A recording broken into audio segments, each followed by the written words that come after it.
Hi hello all, நான் சிவபாலன். இந்த running சம்பந்தமாக வீடியோ கொடுத்துட்டு இருக்கேன். உங்களுக்கு தெரியும், இன்னைக்கு ஓடின 21 கிலோமீட்டர் பற்றி நான் பேசுகிறேன். நான் இது இன்னைக்கு ஸ்டார்ட் பண்ணி இன்னைக்கே ஓடினது கிடையாது. இதுக்கு இந்த வாரத்தில் வந்து 2-3 தடவை இந்த அட்டெம்ப்ட் ஆச்சு எனக்கு. முதல் தடவை 10 கிலோமீட்டர் ஓடினேன். அதுக்கப்புறம் என்னால் முடியலன்னு நின்றுட்டேன் நான்.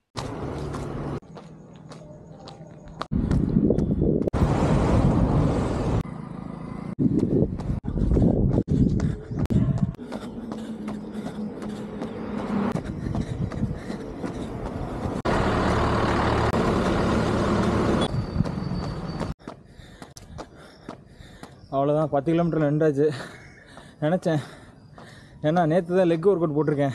இன்றைக்கி கண்டிப்பாக லாங் ஓட முடியாது அப்படின்னு தெரியும். இருந்தாலும் அந்த அர்ஜு விடலை, ஓடணும் அப்படின்ட்டு. சரியாக தூங்கலையா, சரின்ட்டு சீக்கிரம் எழுந்திரிச்சு வந்தாச்சு.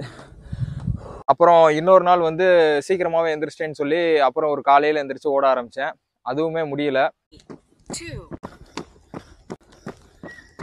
2.5 கிலோமீட்டரில் நின்ட்டேன். ஒரு 10 நிமிஷத்தில் நின்ட்டேன். ஓட முடியல. இதில் கூச்சப்படுறதுக்கெலாம் ஒன்றும் இல்லை. முடியலன்னா முடியலன்னு நின்ற வேண்டியதான். இருடா, என்னமோ புதுசாக வர்ற மாதிரி தான் கேட்குறீங்க. காலையில் 2 மணிக்கெலாம் முழிச்சிட்டேன். எதுக்கு முழிச்சேன்னே தெரியல. அதுக்கப்புறம் திருப்பி தூங்குறதுக்கு முயற்சி பண்ணேன், தூக்கமே வரல. ஒரு 4 மணி போல் முழிச்சா கூட 1 மணி நேரம் பிறந்து எழுந்திரிச்சிட்டு ஒரு 5 மணிக்கு கிளம்புனோம்னா 5:30க்கெலாம் கிரவுண்டுக்கு வந்துடலாம். 2 மணிக்கு முழிச்சதுனால என்ன பண்ணுறதுனே தெரில. கிரவுண்டுக்கு போயிட்டேன். அதுக்கப்புறம் ஒரு 3:30-4 மணி போல் கொஞ்சம் தூரம் ஓடி பார்த்தேன், ஓடவும் முடியல. சரி அப்படின்ட்டு திருப்பி வீட்டுக்கு வந்தால் வீடை பூட்டி வச்சுருக்காங்க. சரி, காலையில் தட்டி எழுப்பினோம். அவங்க நல்லா காலையில் தான் தூங்குவாங்க ஆழ்ந்து, அதை எழுப்ப வேணாம் அப்படின்ட்டு திருப்பி கிரவுண்டுக்கே வந்துட்டேன். இந்த கிரவுண்டு தான் வந்து நமக்கு நல்லது கெட்டது, புலம்புறது, சந்தோஷம்னாலும் இங்கே தான் வர்றது, சோகம்னாலும் இங்கே தான் வர்றது. இன்றைக்கி ஓரளவுக்கு காலையில் சீக்கிரமாகவே எழுந்திரிச்சிட்டேன். ஒரு 5 மணிக்கெலாம் எழுந்திரிச்சிட்டேன். 6 மணிக்கு கிரவுண்டுக்கு வந்துட்டேன். 6:30 மணிக்கு ஸ்டார்ட் பண்ணேன். ஒரு 8:20 அந்த டைமில் முடிஞ்சு. 1 மணி நேரம் 59 நிமிஷம் நான் கம்ப்ளீட் பண்ண டைம் வந்து சொல்லப்போனால் கிட்டத்தட்ட 2 மணி நேரம் வச்சுக்கோங்களேன். 2 மணி நேரத்துக்கு கீழே 1 நிமிஷத்தில் முடிச்சதே எனக்கு பெரிய சந்தோஷம். 1 மாதத்துக்கு அப்புறம் இதை முடிச்சது. ஒரு ரன் போகிறேன்னா அதுக்கு முன்னாடி நான் என்னென்ன எடுத்துக்கிறேன் அப்படின்னா, முன்னாடி நாள் வந்து அளவுக்கு அதிகமான கார்போஹைட்ரேட், அதாவது சோறு அதிகமாக எடுத்து சாப்பிட்டேன். இட்லி வழக்கமாக 3 இட்லி தான் சாப்பிடுவேன். நைட்டு 6 இட்லி சாப்பிட்டேன். அது போக சிக்கன் கொஞ்சம் ஒரு 1/2 kg அதுக்கு மேலே வாங்கி தான் சாப்பிட்டேன். நான் வீட்டில் செஞ்சு சாப்பிட்டது. இப்போ ஒரு ரன்னிங் போகிறேன், காலையில் போகிறேன் அப்படின்னா மேக்ஸிமம் நான் சாப்பிட்றது என்னன்னு பார்த்தீங்கன்னா, ஒரு எலுமிச்சம்பழம் போட்டு ஒரு உப்பு போட்டு அந்த ஒரு ஜூஸ் ஒன்று குடிச்சிட்டு கிளம்புவேன் நான். அது போக ஒரு சாப்பிட்றதுக்கு முன்னாடி, அதாவது ரன்னிங் போகிறதுக்கு முன்னாடி ஒரு வாழைப்பழம் சாப்பிடுவேன். இன்றைக்கி சாப்பிட மறந்துட்டேன், அதனால் போயிட்டு வந்துட்டு இதை சாப்பிட்றேன் நான்.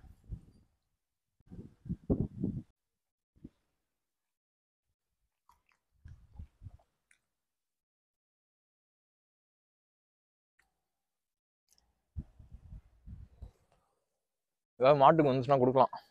அவ்வளோ. சரி, இப்போ நம்ம வந்து நம்ம லாங் ரன் போகிறோம் அப்படின்னா என்னென்ன தேவை? 2 நாளைக்கு முன்னாடியே கார்போஹைட்ரேட், அதாவது சோறு அதிகமான இன்டேக் எடுத்துக்கிறணும். அப்போ தான் எனர்ஜி இருக்கும். நம்ம 21 கிலோமீட்டர் 42 கிலோமீட்டர்லாம் ஓட போகிறோம் அப்படின்னா நல்லா தூங்கி இருக்கணும்.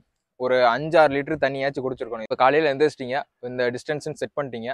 இதை ஓட போகிறதுக்கு முன்னாடி ஒரு எலக்ட்ரோலைட்டு முடிஞ்சா ஒரு 10 ரூபாய்க்குள்ளே இருக்கும், அதை வாங்கி குடிங்க. அதை குடிச்சிட்டு கூட நீங்கள் ரன்னிங்கை ஸ்டார்ட் பண்ணுங்கள். அப்படி இல்லைன்னா காஃபி குடிச்சிட்டு, அந்த பிளாக் காஃபின்னு சொல்லுவாங்க இல்லை, அந்த இது குடிச்சிட்டு கூட ஸ்டார்ட் பண்ணுங்கள். முடிஞ்சால் ஒரு வாழைப்பழம் முன்னாடியோ அதுக்கப்புறமோ நீங்கள் எடுத்துக்கோங்க. டக்குன்னு ஒரு எனர்ஜி கிடைக்கும் அதுக்கு. இந்த மாதிரி வந்து ஒரு ஹெட் கவர் வந்து எதுக்கு நம்ம யூஸ் பண்ணுறோம் அப்படின்னா, ஓடிக்கிட்டு இருக்கும்போதும் சரி, ஓடி முடிச்சதுக்கப்புறமும் சரி, நமக்கு வந்து வேர்வைப்பட்டு கண்ணு எரியும். மற்றபடி சீனுக்காகலாம் இது யூஸ் பண்ணுறது கிடையாது.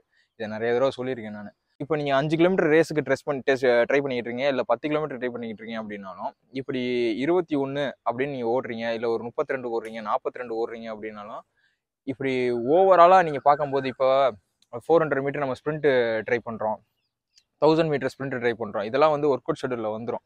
இப்போ வந்து என்ன ரேஸுக்கு நீங்கள் தயாராகிட்டு இருக்கீங்களோ அதுக்கு வந்து ஒரு ஷெடியூல் இருக்கும். 400 மீட்ரு, 1000 மீட்ரு, 2000 மீட்டர்னு ஷெடியூல் இருக்கும். அது ஒரு ஃபார்மெட்டு. அப்படி இல்லைன்ற பட்சத்தில் கோ வித் த ஃப்ளோவில் போகிறது. இப்போ மைலேஜ் இன்க்ரீஸ் பண்ணுறது, 10 கிலோமீட்டர் ஓடுறோம், 15 ஓடுறோம், 20 ஓடுறோம், 30 ஓடுறோம், 40 ஓடுறோம் அப்படின்றப்ப ஆட்டோமேட்டிக்காக கீழே இருக்குல்ல 5 கிலோமீட்டரு, இப்போ 20 நீங்கள் வந்து வாரம் நீங்கள் ஓடி பழகிட்டீங்க அப்படின்னா கீழே இருக்கிற 5 கிலோமீட்டரோட டைமிங்கும் ஆட்டோமேட்டிக்காக குறைஞ்சிக்கிட்டே வரும். 21 வந்து ஒரு 2 மணி நேரம் ஓடி இருக்கீங்க அப்படின்னா 1 மாதத்துக்கு அப்புறம் பார்த்தீங்கன்னா ஒரு 1:58 வரும், 2 நிமிஷம் குறையலாம். அதே மாதிரி இங்கே 5 கிலோமீட்டர்லேயும் உங்களுக்கு 1 நிமிஷம் குறையும், 10 கிலோமீட்டர்லேயும் அதே மாதிரி 1 நிமிஷம் 1.5 நிமிஷம் குறையும். இது வந்து கன்சிக்யூட்டிவாக வந்து 5 கிலோமீட்டர் 10 கிலோமீட்டர் எல்லாத்துலேயும் வந்து மாறிக்கிட்டே இருக்கும். இது ஒரு மெத்தடு. நம்ம மைலேஜை இன்க்ரீஸ் பண்ணி டைமிங்கை குறைக்கிறது ஒரு மெத்தடு. ஒர்க் அவுட் போட்டு ஷெடியூல் போட்டு இந்த மாதத்துக்குள்ள இந்த டயத்துக்குள்ள இந்த ஒர்க் அவுட்லாம் பண்ணுறதுன்னு ஒரு ஷெடியூல். அது வந்து யாருக்கு கரெக்டாக இருக்கும் அப்படின்னா, ஒரு ப்ரொஃபஷனலாக இருக்கிறவங்களுக்கு, ஒரு எலைட் அத்லட்டாக ஆகணும்னு நினைக்கிறவங்களுக்கு இந்த ஷெடியூல் போட்டு, வாரத்துக்குன்னு இந்த ஷெடியூல் போட்டு ப்ராப்பர் டயட் இருந்து ப்ராப்பராக அதுக்குன்னு உண்டான லைஃப் ஸ்டைல் இருக்கிற ஆளுக்கு அது செட் ஆகும். நம்மளை மாதிரி ரீக்ரியேஷனல் ரன்னருக்கு, அதாவது பொழுதுபோக்குக்காக ஓடுறது, மன ஆறுதலுக்காக ஓடுறது, ஏதோ ஒரு கஷ்டத்துக்காக ஓடுறது, ஆரோக்கியத்துக்காக ஓடுற ஆளுக்கெல்லாம் வந்து நான் சொல்கிறேன் இல்லை, மைலேஜ் இன்க்ரீஸ் பண்ணுறது வீக்லி வந்து லாங் டிஸ்டன்ஸு, மித்த நாள்லாம் ஒரு ஜஸ்ட் ஒரு 5 kilometre 10 kilometre practice, leg work out, இது மட்டும் பண்ணாலே ஓவராலாக பார்த்தீங்க அப்படின்னா நமக்கு வந்து டைமிங் குறையும். இதுதான் வந்து 21 கிலோமீட்டருக்கான சீக்ரெட்டுன்னு வச்சுக்கோங்க. அவ்வளோதான். நீங்கள் வந்து ஓவராலாக வந்து டைமிங் குறைக்கணும் அப்படின்னா மைலேஜ் இன்க்ரீஸ் பண்ணுங்கள். உங்களுக்கு டயட் இல்லை, ப்ராப்பர் டயட் கிடையாது, ஷெட்யூல் கிடையாது அப்படின்னாலே இந்த மாதிரி மைலேஜ் இன்க்ரீஸ் பண்ணாலே உங்களுக்கு கிடைச்சிரும். இந்த 21 கிலோமீட்டருக்கு வந்து ஒரு கிலோமீட்டருக்கு உண்டான பேஸ் வேல்யூ என்னன்றதை நம்ம பார்ப்போம். மொத்தம் 21 ஃபுல்லாமே நான் ஆட் பண்ணுறேன். அதை ஃபஸ்ட்டு ஒரு 10 கிலோமீட்டர் வரையுமே கரெக்டாக 5:30 பேஸை வந்து முன்ன பின்ன ஒரு 5 செகண்ட் முன்ன பின்ன ஓடி இருக்கும். அதுக்கப்புறம் 11வது கிலோமீட்டர்லாம் ஒரு 10 செகண்ட் வேரியேஷன் ஆயிடுச்சு. கடைசி வந்து 21 வரையும் பார்த்தீங்கன்னா 6 மினிட் பேஸ் போயிடுச்சு. இருக்கிறதுலே டெட் ஸ்லோனா 20வது கிலோமீட்டர். இதை எப்படி ஓவர் கம் பண்ணுறது அப்படின்னு பார்த்தோம்னா, இப்போ வந்து 10 கிலோமீட்டருக்கு வந்து நம்ம வந்து ஒரு 5:15 ஓட முடியுது, அதாவது 5:15 பேஸில் ஓட முடியுது அப்படின்னா, அதே இது 15க்கும் நம்ம ப்ராக்டிஸ் பண்ணணும். அதுக்கப்புறம் 21 வரணும். எப்படியும் 21க்கு இன்னும் ஒரு 15 செகண்ட் எக்ஸ்ட்ரா ஆகும். அப்படின்றப்ப 5:30 ஆகும். சரி, ஓகே, அது ஒரு நாள். இப்போ இன்னைக்கு அந்த அட்டம்ப்டில் இன்னைக்கு ஒரு நாள்னு வச்சுக்கிடுவோம். அதே மாதிரி அடுத்த வாரம் ட்ரை பண்ணும்போது 5:15லேயே மொத்தம் 21ஐயும் முடிக்கணும். இதுதான் ஃபார்முலா. இதை நம்ம அச்சீவ் பண்ணோம்னாலே 21ஓட டைமிங்கை வந்து ஓவராலாக சப் 20 இருக்கிறத 145 சாரி சப் 2 ஹவர்ஸ்ன்னு இருக்கிறத 145க்கு கொண்டு வர்றதுக்கு அடுத்த பிளானு, அப்புறம் 130க்கு வர்றதுக்கு ஒரு பிளான். இதுக்கெல்லாம் வந்து ஒரு டைம் பீரியட் எடுக்கும். நம்மளோட டயட்டு, ஸ்லீப்பு, நம்மளோட ஒர்க் அவுட் ஷெடியூல், இதை பொறுத்து நமக்கு வந்து 1 மந்த்தோ 2 மந்த்தோ 3 மந்த்தோ அது வந்து வேரியேஷன் இருக்கும். நிறையா கூட ஆகலாம். ஏஜை பொறுத்தும் வேரியேஷன் இருக்குது. இந்த 21 ஓடுறதுக்கு முன்னாடி என்னென்ன ஒர்க் அவுட் பண்ணியிருக்கேன் அப்படின்றத ஒரு நாள் நான் வீடியோவை போட்டிருக்கேன். முடிஞ்சால் அதை பாருங்கள். இப்போ பிகினிங்லேருந்து நீங்கள் வந்து ரன்னிங்கை ஸ்டார்ட் பண்ணி 21க்கு கொண்டு வரணும் அப்படின்னா ஒரு 5 கிலோமீட்டராக புஷ் பண்ணுங்கள். 5 கிலோமீட்டர் ஓடுங்க, அப்புறம் 10, அப்புறம் 15, அப்புறம் 21, இந்த மாதிரி இதுக்கு கொண்டு வாங்க. எடுத்தோடனே நம்ம வந்து 10 ஓடிக்கிட்டு இருக்கிற ஆள் வந்து 21க்கு புஷ் பண்ணாதீங்க. இன்ஜுரி ஆச்சு அப்படின்னா 1 மாதத்துக்கு 2 மாதத்துக்கு நம்மளால் அடுத்த ஒரு ரன்னிங் எதுவுமே பண்ண முடியாது. முடிஞ்சால் நம்ம லோக்கல் மேரத்தான் ஏதாச்சும் ஒன்று போட்டாங்க, 5 கிலோமீட்டர் 10 கிலோமீட்டர் இதெல்லாம் போட்டாங்க அப்படின்னா அதில் என்ன ப்ராக்டிஸ் பண்ணுங்கள், அதுலாம் போய் கலந்துக்குங்க. அது பண்ணீங்க அப்படின்னா உங்களுக்கு ஒரு 5 கிலோமீட்டர் 10 கிலோமீட்டர் டைமிங் வந்து ஓரளவுக்கு டீசெண்டாக இம்ப்ரூவ் ஆகும். அதை வச்சுக்கிட்டே நீங்கள் வந்து 21 ஈஸியாக, ரொம்ப கஷ்டப்பட்டு முடிக்காமல் ஈஸியாகவே நீங்கள் முடிக்கலாம். ஒரு ரன்னிங் வந்து ஈஸியாக இல்லை கஷ்டமான்றதை தெரிஞ்சுக்கணும் அப்படின்னா ஹார்ட் ரேட்டுக்கு நம்ம வாட்ச் மட்டும் கிடையாது, நம்மளை நாமளே சோதிச்சு பார்த்துக்கலாம். இப்போதைக்கு ரொம்ப இழைச்சி இப்போ 5 கிலோமீட்டரை ஈஸியாக முடிக்கிறது அப்படின்னா 30 நிமிஷத்தில் முடிக்கிறோம் அப்படின்னா அதை நார்மலால் மூச்சு விட்டு முடிக்கிறது வந்து அது ஈஸி ரன்னு. அதே 30 நிமிஷத்தில் ரொம்ப நாக்கு தள்ளி முடித்தோம்னா அது ஹார்ட் ரன்னு. சரியா? நம்ம என்ன மாதிரி முடிக்கிறோம் அப்படின்றத நம்மளே சோதிச்சு பார்த்துக்கலாம். ஈஸியாக முடிச்சிருக்கோமா கஷ்டமாக முடிச்சிருக்கோமான்றதை பொறுத்து அது வந்து வேரி ஆகும்.